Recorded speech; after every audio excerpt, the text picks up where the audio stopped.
Hello and welcome to Lakers Live pregame show presented by the Ultimate Sports Show.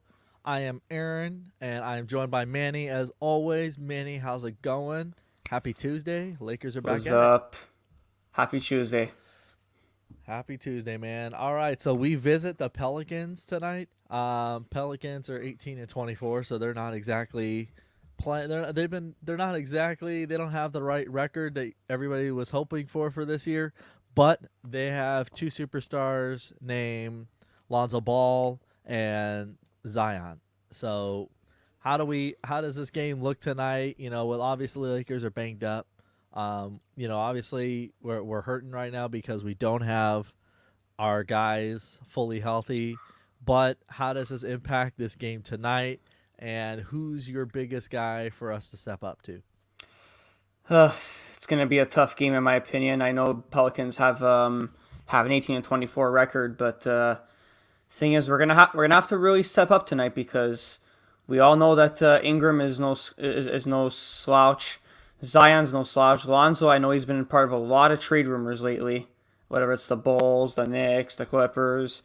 But like we all know, it's gonna be a tough battle because Zion. This is the first season he's healthy. So to deal with a full strength Zion Williamson tonight, along with our banged up Lakers that we don't have LeBron and we don't have AD. We're gonna really need our guys to step up. Like Trez is gonna need to step up like he always does. Schroeder's gonna have to step up. KCP, we all know he's been around a lot of trade rumors lately, and yeah, we're gonna have to really step up tonight. Kuzma's gonna have to really guard Brandon Ingram because I know they're both small forwards slash power forwards. So like they're gonna have to be playing. That's gonna be a very fun matchup for them. And we all know Lonzo's a very good defender, so we're gonna have Schroeder just like be on Lonzo and even on the second unit. If we have a second unit on and Lonzo's still on, we're gonna really need Caruso to be on Lonzo as well. Yeah. And the Pelicans leading coming into right now, they're 10 and 16 against the Western Conference. Obviously Steven Adams, we know what he's done with his time with OKC. He's a great honestly, he just continues to give them life. He gives them those extra rebounds that they need.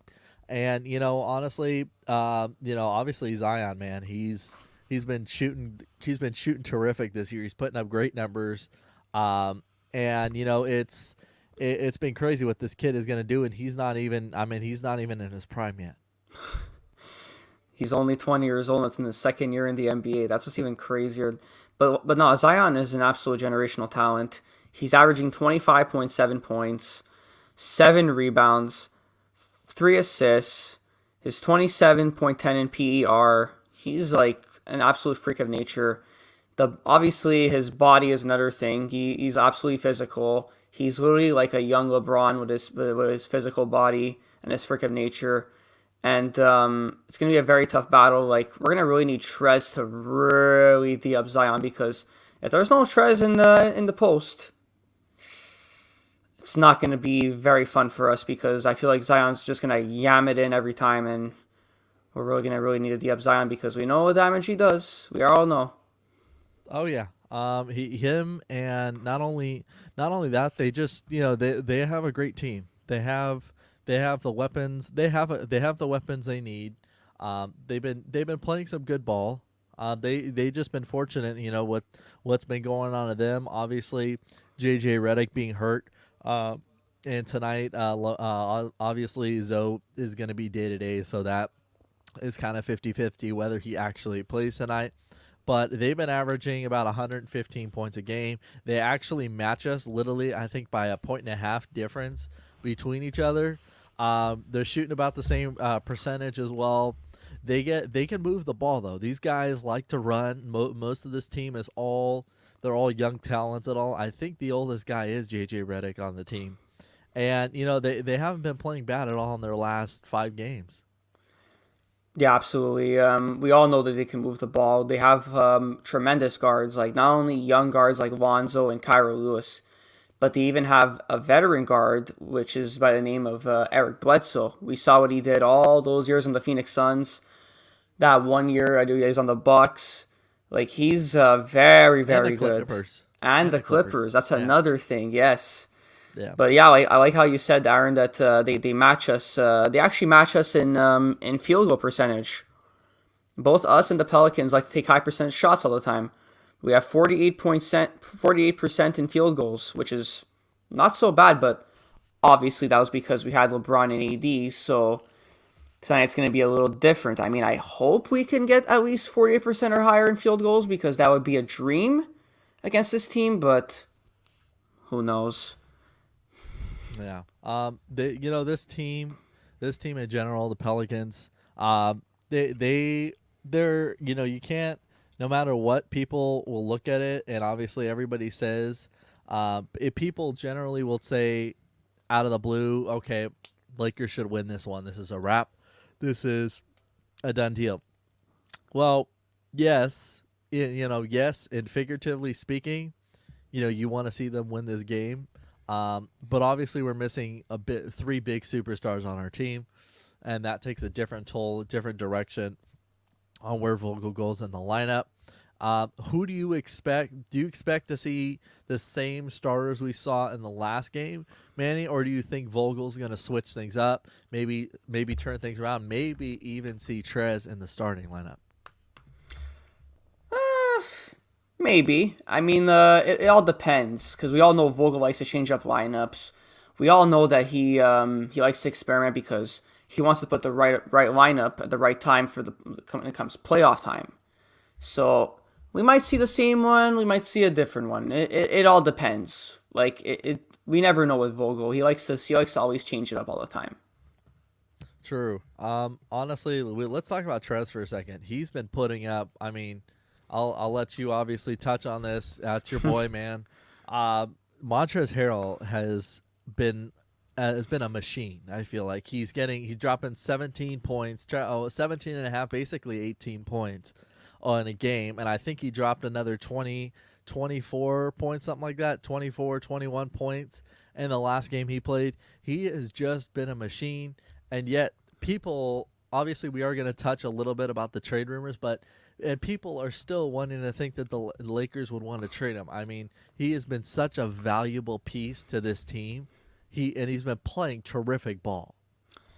Thank you. Exactly. I'm glad you brought that up just because Yeah, a lot of people are saying trade Trez, but why? He's been our third best player. Did they exactly. not have they not known what he's done in the past few games? I'm gonna read you what he did last game when we lost to the Phoenix Suns. He was on the bench. He was on the bench 34 minutes, and he dropped 23 points and 10 rebounds. This guy is like what 6'8", 6'9", and he grabbed 10 boards. That's absolutely incredible. And the fact that they want to trade him, I don't understand that. It's very very like it's really weird that they want to trade him. But look, if we end up getting something for him, like if they decide to trade him, if it's like for a good superstar, then yeah, I'm all for it. But if it's for like some average Joe, then Yeah. hell no, I'm not trading him. There's no way. No, and I mean, obviously, we could touch on this too. Is a lot of people. By the way, shout out to Vince, man. Appreciate Yeah, it, man. shout out to And Vince. you keep grinding as well, bro. We appreciate you as well. Obviously, Palinka's gonna know what he's gonna do. Obviously, Lakers Nation that is watching, appreciate the love here. We're gonna do a trade deadline special, just a few more days away, and we're gonna talk about everything that's valid news that comes out. But obviously, we gotta say, Palinka knows what he's doing, and if he wants to make the right move.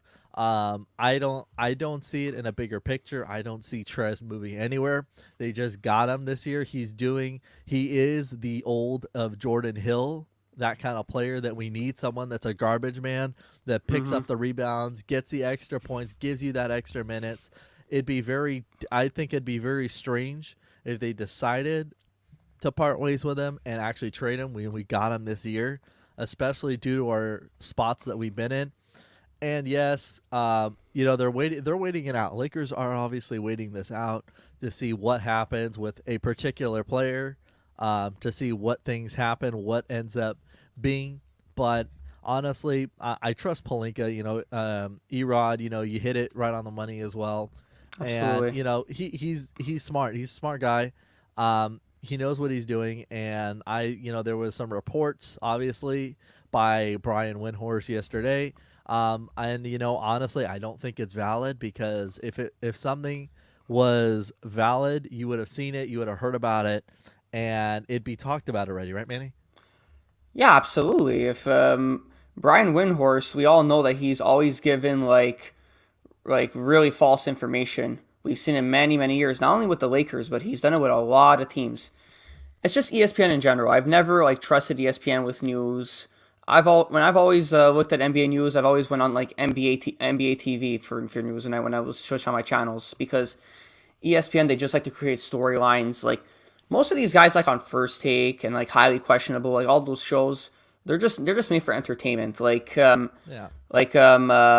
My guy Vince always says that that's what they're made by. And speaking of Vince, this is the guy that I've been advocating on Twitter for us to get. I've been saying it many times, and I really want to, because Lakers have not been good shooting lately. This year, our Yeah. shooting has not been the same. And JJ Redick, guys, it would be a perfect trade if we got JJ Redick. Let's just say if KCP is on the move, because we're hearing a lot of trade rumors that he might be getting traded in the coming days. If we trade him to the Pelicans for a second and we get JJ Redick, oh my God, Rob Pelinka, you are a genius, a flat out genius if you do that trade. Yeah, I mean, honestly, it's they're trying to do what they can to match up well. Obviously, the Lakers have been their shooting struggles beyond the three, or generally, but also, I feel like with KCP, if they did trade him, first of all, that is a piece of their defense. He is better. He is a great defender. The question would be, obviously, how well has Reddick been on the defensive end? And is he better than KCP? Also, Reddick is older, which means he's more susceptible to dealing with injuries. I don't think Reddick's been fully healthy for a while now. I think the last time he was fully healthy was his first few years with the Clippers. And he was playing terrific ball, obviously. When he's healthy and he's 100%, he is a different player. He could give you points. He's just a scrappy guy, and he could shoot jumpers, everything. So, I think it definitely kind of varies on how his health is, based off of what they want to do. Obviously, KCP's been healthy right now, and he is trying to be a big focal part. We know what kind of shooting he brings, so I definitely wouldn't be surprised if things start moving around. But it's the trade deadline, Manny, and as we know, anything can happen, and it could be the most shocking thing. But Lakers have been good at that when they've been in their prime and they're trying to win here. They know how to add pieces the right way. Obviously, LeBron and AD are going to be heavily involved in this. Oh, absolutely. I have all the confidence in the world in Rob Pelinka and Jeannie Buss in the front office. Like these guys haven't disappointed me yet. I mean, the JaVale McGee trade in the offseason was another thing that is no here no there, but everything else that they've done, absolutely amazing. Because yes, Wesley Matthews wasn't the best signing in the world because he hasn't been that great, but the Trez signing was absolutely amazing. The trade for Schroeder that we just gave up, Danny freaking Green. That's the only like sacrifice we had to get Dennis Schroeder, which was absolutely amazing. And I also, there's another rumor that I've heard about as well that we might go. I heard the Lakers and Clippers and Bucks might be interested in George Hill.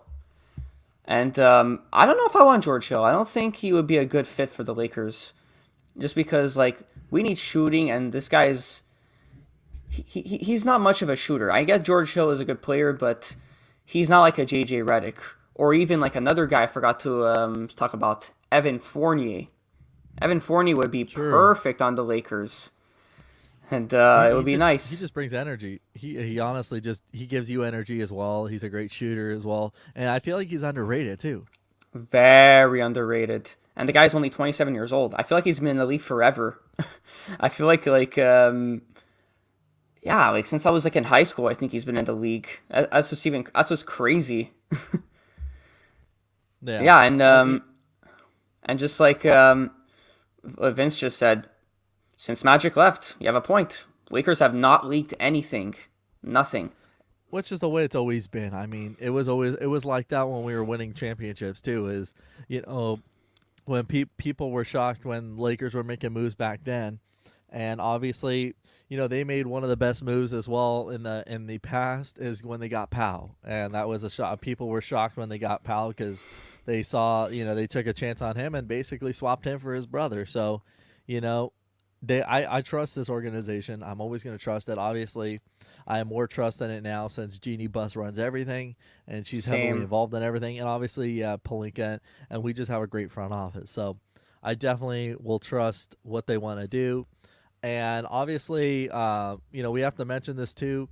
Manny, what's your take on the Clippers possibly going after Lonzo Ball as well? Because I don't know if he'd fit great there. I mean, obviously they need somebody. They could use a guard, but I don't see him fitting with the Clippers. I don't think they have the right assets to get Lonzo. That's the thing. Like Yeah, they're not going to trade Kawhi. They're not going to trade Paul George. Like what's going to get it done? Like Markeith, like not Markeith, sorry, Marcus Morris, Patrick Beverly in a first. I don't see the Pelicans doing that.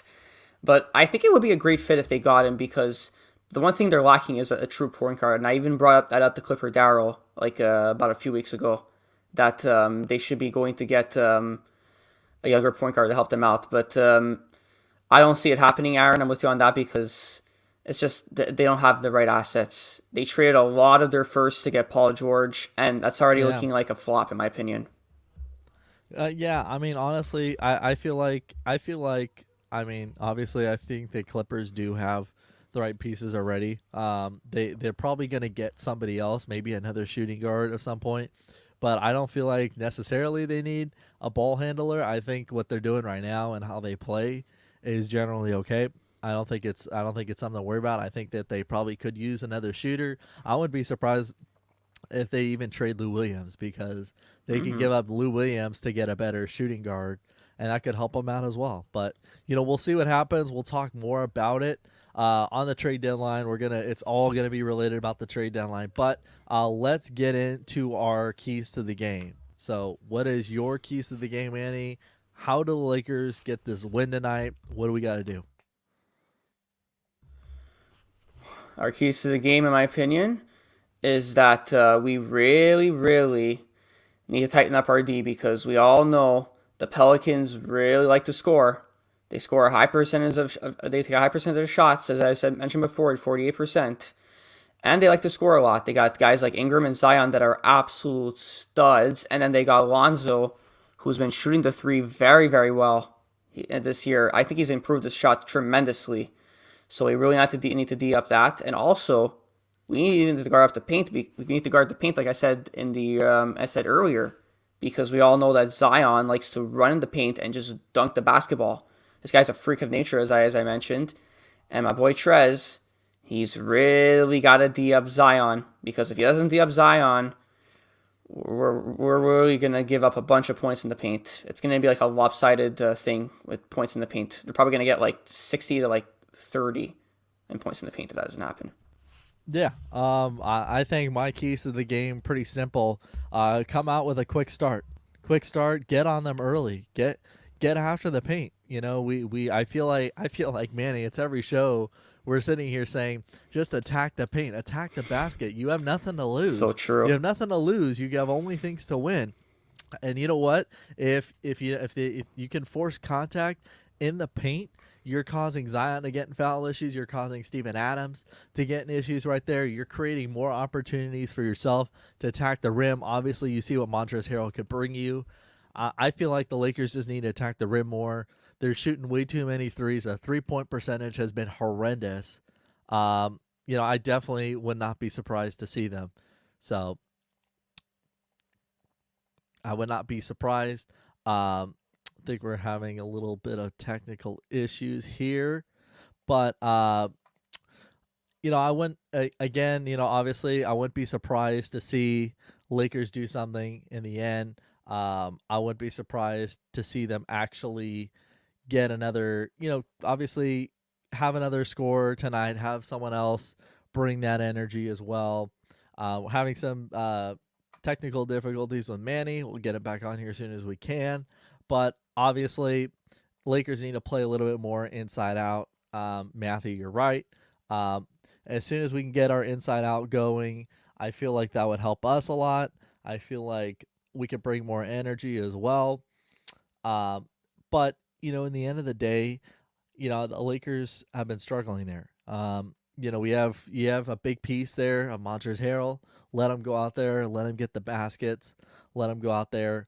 I'm gonna go into our players to watch. So my guy to watch as well tonight will be. I'm gonna go with Dennis Schroeder. I feel like he can bring you some energy. I feel like he's just gonna go off. I think that he's motivated to score.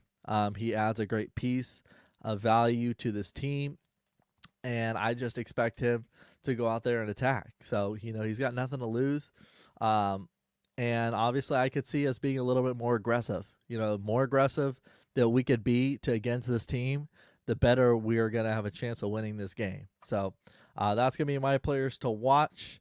And with that being said, I think it's time to wrap it up. So from me and Manny, catch us tonight as well. We're going to have post-game show right after the game. From Manny and myself, I'm Aaron. Take it easy, guys. Enjoy the game.